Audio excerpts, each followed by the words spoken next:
Ray Brown's Talking Birds. Made possible by the generous support of the Birdwatchers General Store, Orleans, Cape Cod. Birdwatchersgeneralstore.com. By Vortex Optics with the VIP warranty. Their unlimited lifetime promise to keep you and your optic covered. Learn more at vortexoptics.com. By FeatherSnap, the smart bird feeder with a high-resolution camera and species identification software aimed to educate and spread joy to every level of avian enthusiasts. Find out more at feathersnapcam.com. And by Hog Island Audubon Camp. For full camp schedule, program details, and to register, visit hogisland.audubon.org. Good morning, afternoon, or evening. Welcome to our show number 1026. From our In Case You Missed It file, we're starting off with a big new discovery suggesting that birds have been around a whole lot longer than we thought. Archaeopteryx. Not an actual recording from the Jurassic period, which started about 200 million years ago, was rather dinosaur-like, despite its feathered wings. Meanwhile, most avian ancestors from the Cretaceous period, which began about 50 million years later, appear more bird-like. Well, a team from the Chinese Academy of Sciences has found a specimen that seems to fit between those proto-birds. The finding suggests that the creatures we know as birds, or at least winged creatures that were more bird than dinosaur, emerged 20 million years earlier than previously thought. Think of that the next time you see a dinosaur that looks like a chickadee at your backyard bird feeder. Speaking of birds of a certain age, Wisdom, the Laysan albatross, believed to be the oldest known wild bird in the world at, I think, 74 years of age. And the oldest bird known to lay eggs and hatch chicks has done the hatching part again. Back in December, Wisdom laid another egg, and she and her new partner are caring for the chick that hatched on January 30th. At the beginning of this month of February, Wisdom got her break from the demands of parenthood while out on her feeding trip. While her mate stayed home, she returned around February 7th and was caught on camera nuzzling the fuzzy gray and white chick as it rested safely at her feet. Wisdom, the albatross, a mother again at age 74. I want to give a shout out to members of our Talking Birds flock. It's our Facebook page for Talking Birds listeners, or a Facebook group, I should say. Wonderful raptor photos are there. This is an especially good time to visit the flock, which you can do by going to facebook.com and then just typing in Talking Birds flock. You'll see some great stuff there posted by Ken McDonald and Cheryl Jackman and Vincent Propolowinis and Mark Dayton. You can see the flock there and join if you like. Here's some conservation heartbreaking news of the week. The Trump administration is shutting down electric vehicle chargers at all federal government buildings. It is also expected to sell off the General Services Administration, GCA, newly bought EVs. GCA, which manages all federal government-owned buildings, also operates the federal buildings' EV chargers. So the air in Washington, D.C., and several other cities that host GSA offices is about to get dirtier. On to the Mystery Bird Contest. This is a preview of the actual thing coming later in the show. Our mystery bird is a large shorebird with long legs, a long upturned bill, black and white upper parts, and a rusty or gray neck and head. Our bird breeds through much of the American West and West Central Canada and winters through most of California, along the South Atlantic Gulf coasts and Gulf coasts of the U.S. and down into Mexico. It's an inhabitant of shallow, fresh and saltwater wetlands, and it feeds on aquatic invertebrates, which it locates by sight and snaps up, or sweeps its long, elegant bill through the water to detect prey by touch, and then snapping it up. That's a description and the sound of our mystery bird. Prizes include this beautiful big Brome Mega 600 feeder with an extra large tube that holds nearly 2.5 pounds of seed. And it's easy to clean and chew-proof and includes the Brome seed ventilation system to keep the seed cool and dry. And we have a 1-year subscription to the new birding magazine, BWD.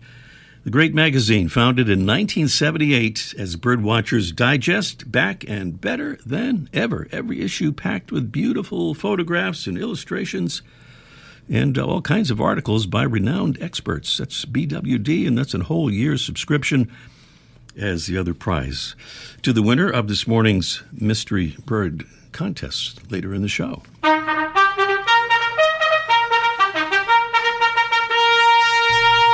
Another royal salute to another member of the Talkin' Birds family, and it'll take a couple of moments to just locate our salutee here this morning, but I think we can do it in probably just a moment. And yes, we have. It's Ernie Valkanis. Ernie Valkanis from East Hempstead, New Hampshire. Ernie, thank you so much for your kind comments about the show and for becoming a Talkin' Birds ambassador. Easy to do. We'll explain how to do it after we hear from another ambassador here about why she thinks being an ambassador is a pretty good thing to do. My name's Joanna Ferreira. I'm from Hillsdale, New York. I became a Talkin' Birds ambassador because I wanted to be a part of the movement. I just thoroughly enjoy the spirit, the intentionality of individuals who are out there appreciating nature, who are, flirting and picking up some trash along the way, which I think is completely awesome. And I mean, what's not to love about being part of such a great movement? Thank you so much, Joanna, for those lovely words. And how to become a Talkin' Birds ambassador, just do what Joanna did. Just go to talkinbirds.com, no G in talkin', talkinbirds.com, and then click on that Get Involved tab. That's right there at the top of the page. You'll see how easy it is to become and to be a Talkin' Birds ambassador. Still to come today, we'll talk with the Seabird Institute's Rosy Tucker about some wonderful things that will be happening soon at a place called Hog Island. Also today, Mike O'Connor will join us for Let's Ask Mike Live on the subject of why birds rotate their eggs. Seems like we've learned some new stuff about that. And up next, we're heading way up north again to meet with this week's featured feathered friend. Last week, we featured a bird we could see in northern Alaska or northern Yukon Territory in Canada if we could wait until its spring arrival. That was the blue throat. But for those who might like to visit before spring arrives, we present a bird that's available for viewing there now. The gray-headed chickadee. Known as the Siberian tit across its vast Eurasian range, and the only member of its Paridae family found in both Eurasia and North America. This bird's name is interesting, since, like its cousin, the boreal chickadee, the gray-headed chickadee's crown is brown, with maybe a hint of gray, to go with white cheeks, a black throat bib, a light brown back, dark gray wings, and in winter, rusty-tinged flanks. There are other interesting things about this bird beyond its name, like the fact that in its Siberian territory, it can endure temperatures as low as minus 76 degrees Fahrenheit. That's minus 60 Celsius. It's able to do this, in part, thanks to specially adapted feathers that create extra fluffiness for better insulation, along with the ability to lower its body temperature dramatically to enter into overnight torpor, or partial hibernation. And gray-headed chickadees really stock up for the winter. The Cornell lab reports that a single individual may, in the course of a year, stash up to 500,000 seeds and insects in tree crevices, between conifer needles, and in lichen. although it generally only consumes a small percentage of that stored bounty. And the gray-headed chickadee covers some serious ground, holding territories of up to nearly 250 acres. That's about 20 times the size of a black-capped chickadee's territory. The gray-headed chickadee's population trend appears to be declining, but with its large range, it's estimated that there are as many as 26 million individuals, and the International Union for Conservation of Nature lists the bird's conservation status as of least concern. It's Peaceally Cinctus, the richly brown-capped, gray-headed chickadee. Today's Talkin' Birds featured feathered friend.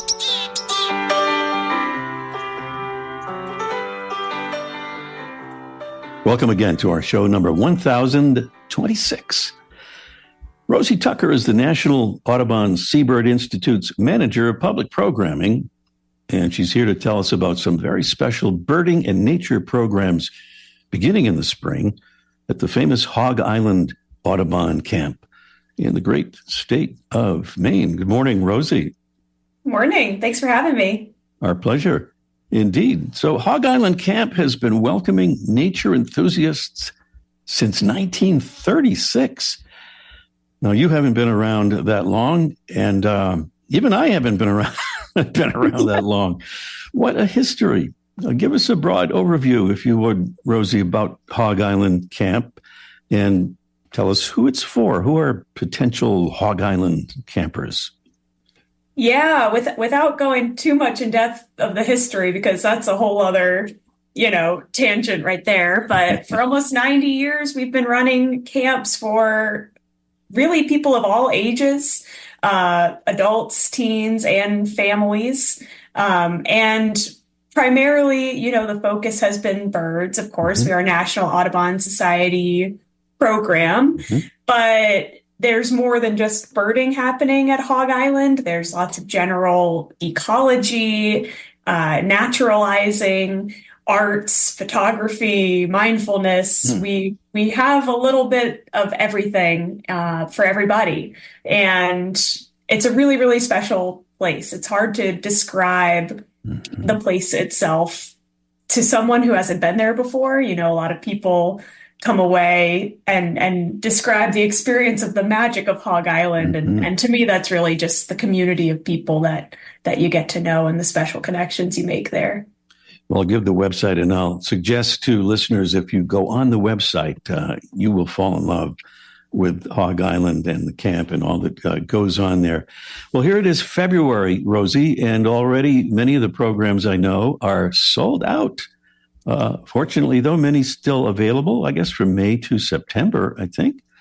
Can you give us a kind of an overview of programs that are still available? Sure. Yeah, we have a lot still available. The most popular ones tend to be the teen programs, and those are, for the most part, sold out. But a lot of people don't realize that most of our camps are for adults, actually.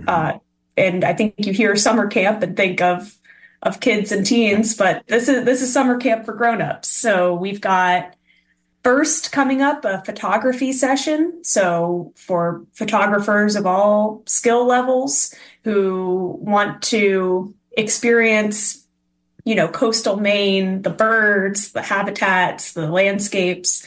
And that's going to be led by a really, really great crew of instructors, some of them local to the area, so they really know the place well. The highlight of that, to me, is that happens at the same time as the Alewife Run and the Damariscotta River, which is quite a sight to behold. Later in the season, another session that still has a good deal of space is our mindful birding session. This is a brand new session this year. It's led by Holly Merker, who, if you don't know Holly already, go look at her stuff. She's incredible and wonderful. And that session will have both mindful birding, but also other mindful practices, mindful movement, meditation, etc. And another exciting new session this summer is our Let's Go Birding Together session. It's our first LGBTQIA birding week at Hog Island. Really, really exciting opportunity, especially for folks who want to learn, how they can start their own, mindfully crafted birding groups in their own communities, right? Especially to support folks from the LGBTQIA community. And what else do we have coming up? Joy of Birding still has space. That one is also led by Holly Merker. That one's really great for beginners.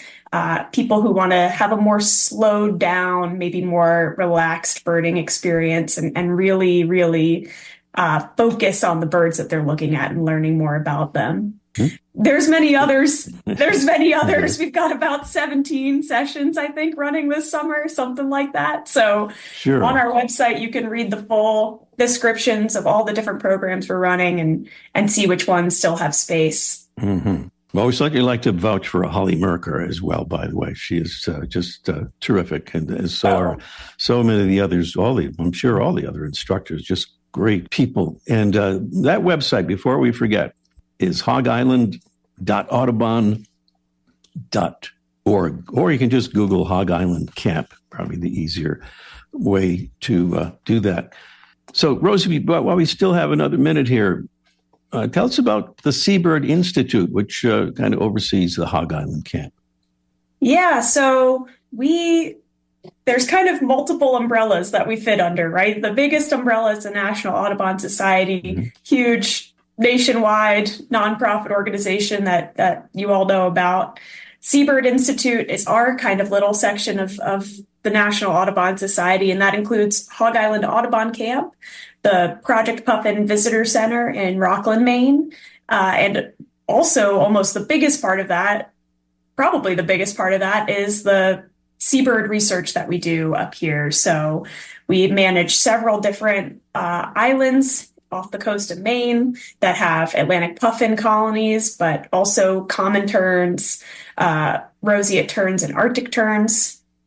And that's a big part of what we do here is gearing up for that field season, monitoring those colonies, collecting that data and sharing that. And that information does inform really important work here in Maine and nationwide about how we can help protect these seabird colonies that are, especially in the face of climate change, facing some real challenges here.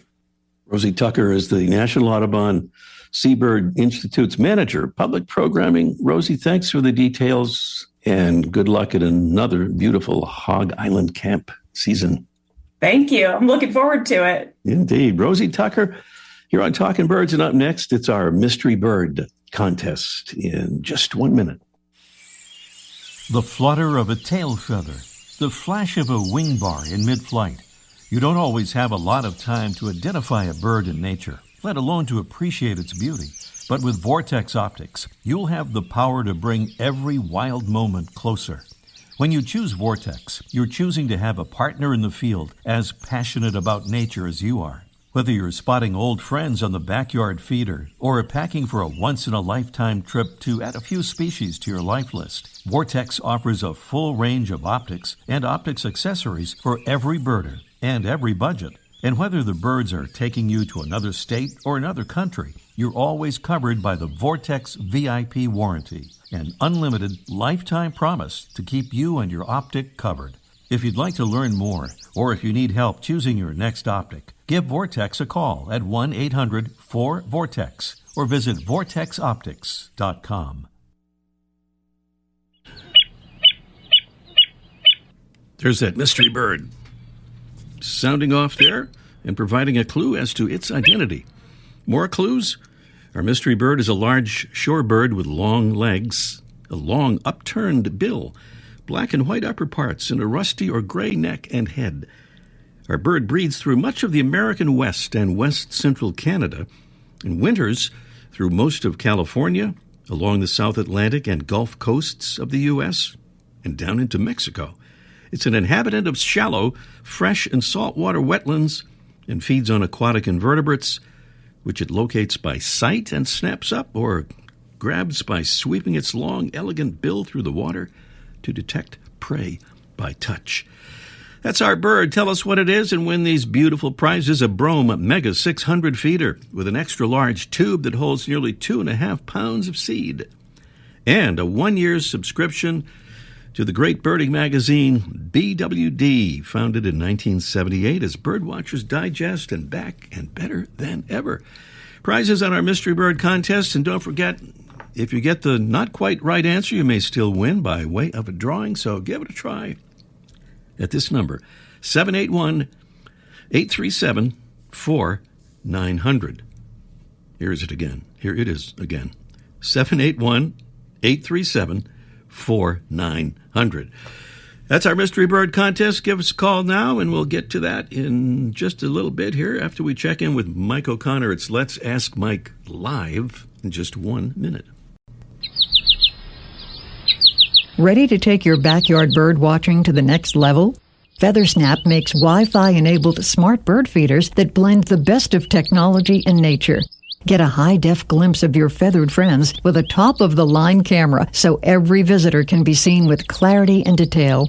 A unique dual feeder bin helps attract more species, and built-in solar panels keep your camera's battery going strong. FeatherSnap's mobile app creates a truly immersive experience, allowing you to collect and organize your favorite pics and videos and earn badges along the way. FeatherSnap is a convenient and fun way to capture powerful images of your local birds and help get your friends and family excited about bird watching.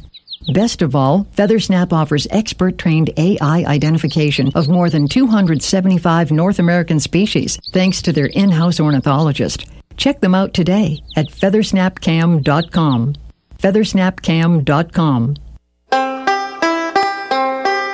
Some of us probably think we know why birds rotate their eggs, but maybe we are not as up-to-date about that as we think we are, and we're about to find out what that's all about with Mike O'Connor from the famous Birdwatchers General Store on Cape Cod. Good morning, Mike. Oh, good morning, Ray. And before, I just wanted to shout out for Audubon Camp. I was there once to visit somebody, and it's really magical. Mm-hmm. Every birder of the books that we read, the bird books that are on our shelf or that we read in magazines, they've been there. It's like the holy grail of places to go. So, yeah, it's a cool place to go. So if you get a chance, you should go there. I just want to say that because it was so cool.